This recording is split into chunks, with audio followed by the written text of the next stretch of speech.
বন্ধুর লাশ নিয়ে অ্যাম্বুলেন্সে করে তার গ্রামের বাড়ি যাচ্ছি। সময় কাটানোর জন্য ফোনটা বের করলাম। ঠিক সেই মুহূর্তেই মোবাইলে একটা মেসেজ আসে। আমার সামনেই আমার প্রিয় বন্ধুটি কফিনের মধ্যে লাশ হয়ে পড়ে আছে। মেসেজ করেছে আমার সেই মৃত ফ্রেন্ডের গার্লফ্রেন্ড অবন্তী। আমি মেসেজগুলো পড়া শুরু করলাম। ফাহাদ, আমাকে মাফ করে দিও। আমি যেই বাবার চোখের দিকে তাকিয়ে কখনো কথা বলতে পারিনি, সেই বাবা যখন অসহায়ের মতো আমার সামনে দুই হাত জোরে কান্না শুরু করতে লাগলো, তখন সেই বাবার ভালোবাসার কাছে আমাদের ভালোবাসা হার মেনে গেল। তাই আজ 11 দিন ধরে আমি অন্য মানুষের স্ত্রী। তোমাকে কথা দিয়েছিলাম জীবনের শেষ সময় পর্যন্ত তোমার সঙ্গে থাকবো। আমার সব সময় ভয় হতো যে তুমি আমাকে কষ্ট দেবে, হয়তো আমাকে ছেড়ে অন্য কাউকে বিয়ে করবে। অথচ দেখো, আমি তোমাকে কষ্ট দিলাম, আমি তোমাকে রেখে অন্য পুরুষকে বিয়ে করে ফেললাম। জীবনটা বড়ই অদ্ভুত, তাই না? তোমার কি মনে আছে আমি তোমাকে কাঁদতে কাঁদতে বলতাম আমাকে কখনো ছেড়ে যাবে না? তো তুমি হাসতে হাসতে উত্তর দিতে আমি তোমাকে কখনো ছেড়ে যাব না, তুমি আমাকে ছেড়ে গেলে যেতে পারো। তখন আমি অনেক রাগ করতাম, কারণ আমি তো তোমাকে পাগলের মতো ভালোবাসতাম। তুমি নেই এরকম কোনো পৃথিবী আমি কল্পনাও করতে পারতাম না। অথচ দেখো, আজ অন্য কেউ হচ্ছে আমার সামনে। রোজ তার সাথেই আমাকে ঘুমাতে হয়, ঘুম থেকে উঠে তার মুখটাই আমাকে দেখতে। মানুষের জীবন এমন কেন যে যাকে চায় যদি তাকে পায়?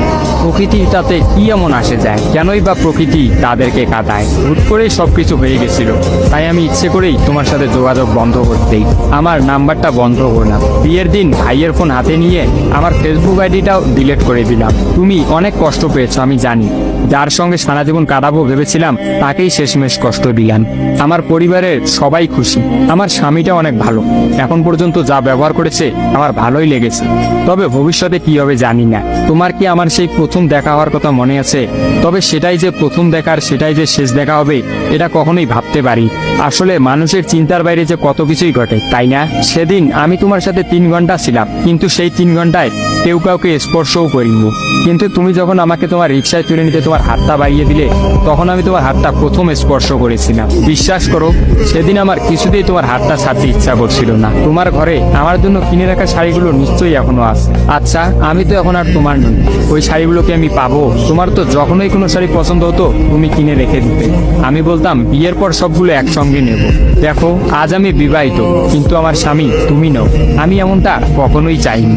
নিজের পছন্দের একটা মেয়েকে বিয়ে করে নিও, তারপরে শাড়িগুলো তাকে দিয়ে দিই। মেয়েরা শাড়ি কতটা পছন্দ করে তা কি তুমি জানো? যদি না জেনে থাকো তাহলে বিয়ের পর তোমার বউকে দিয়ে উপলব্ধি করে নিও। তোমার সাথে আমার অনলাইনে পরিচয়, তাই চিন্তা করেছি কোনোদিনও বেঁচে থাকতে আর অনলাইনে যাব না। আমার নাম্বারটাও বন্ধ করে দিয়েছি। আজকের পর থেকে আমাদের আর কোনোদিন কথা হবে না। তোমার কাছে একটা অনুরোধ, যদি চলার পথে আমাদের কোনোদিন দেখা হয়ে যায় তাহলে প্লিজ তুমি অচেনা হয়ে চলে দিও।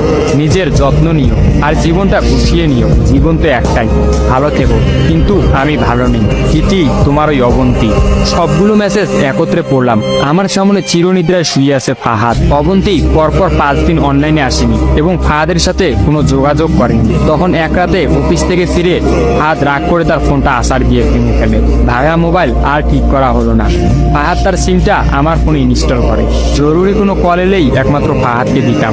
আর ফাহাদ রাগ করে বলল, যতদিন না পর্যন্ত অবন্তী আমাকে SMS করে ততদিন পর্যন্ত আমি আর নতুন ফোন কিনবো না। মোবাইল ভাঙার 2 দিন পরেই ফাহাদের প্রচন্ড জ্বর আসে। একদিনের মধ্যেই ফাহাদকে হাসপাতালের মধ্যে ভর্তি করলাম। ডাক্তার পরীক্ষা নিরীক্ষা করে বলল ফাহাদের ডেঙ্গু জ্বর হয়েছে। তবে চিন্তার কোনো কারণ নেই। ডাক্তারের কথা বিশ্বাস করেছিলাম, কিন্তু ডাক্তার তো সবকিছুর খবর জানেন না। যিনি জানেন তিনি হচ্ছেন সৃষ্টিকর্তা। ফাহাদের হয়তো এই জ্বরকেই মৃত্যুর একটা ওসিলা বানিয়েছিলেন। যেই ডাক্তার বলেছিল চিন্তার কোনো কারণ নেই, আজ সকালে সেই ডাক্তারই ফাহাদকে মৃত ঘোষণা করলো। ফাহাদের আর জানা হলো না অবন্তীর কথা। আমিও অনেক ভেবে সিদ্ধান্ত নিলাম অবন্তীকে আর ফাহাদের মৃত্যুর খবরটা জানাবো না। অবন্তী যদি আর সত্যি অনলাইনে না আসে আর সেই পুরোনো সিমটা ইউজ না করে, তাহলে সে ফাহাদের মৃত্যুর খবর কখনোই জানতে পারবে না। কি বা লাভ এই সত্য সংসার জীবন শুরু করা মেয়েটাকে কষ্ট দিয়ে? অথচ আমি ভাবলাম সে হয়তো ভাববে ফাহাদ অনেক ভালো আছে। কোনো একদিন শাড়ি পরতে গিয়ে হয়তো অবন্তী ফাহাদের কথা চিন্তা করে। সে হয়তো ভাববে ফাহাদের কিনা শাড়িগুলো হয়তো তার স্ত্রী পরে রোজ তার সামনে আসে, কিন্তু ফাহাদের সাদা কাফন পরে কবরে যাওয়ার ঘটনাটা না হয় তার অজানাই থাকে। আমি ফাহাদের নাম্বার থেকে অবন্তীর ফোনে একটা মেসেজ দিলাম, আমার জন্য ভেবো না, স্বামীর সাথে নিজেকে মানিয়ে নেওয়ার চেষ্টা করো। বিবাহ বন্ধন জীবনের সবচেয়ে বড় একটা বন্ধন। ভালো থেকো আর স্বামীকে ভালোবেসো। অবন্তী রিপ্লাই দিল, এত সহজে ক্ষমা করে দেওয়ার জন্য অনেক ধন্যবাদ। আর মেসেজ দিও না। বিদায়, চির বিদায়। আমিও মোবাইলটা পকেটে রাখলাম। অ্যাম্বুলেন্স ততক্ষণে ফাহাদের বাড়ির সামনে পৌঁছে গেছে। কফিনে রাখা ফাহাদের মৃতদেহটা নেওয়ার জন্য সবাই দাঁড়িয়ে আছে। আমি ফাহাদের কফিনটা স্পর্শ করে বিড়বিড় করে বললাম, তোর সঙ্গে আর কোনোদিন একই গাড়িতে চড়ে ভ্রমণ করা হবে না। আজ তোর আর আমার একসঙ্গে ভ্রমণের শেষ দিন। বিদায় বন্ধু, চির বিদায়।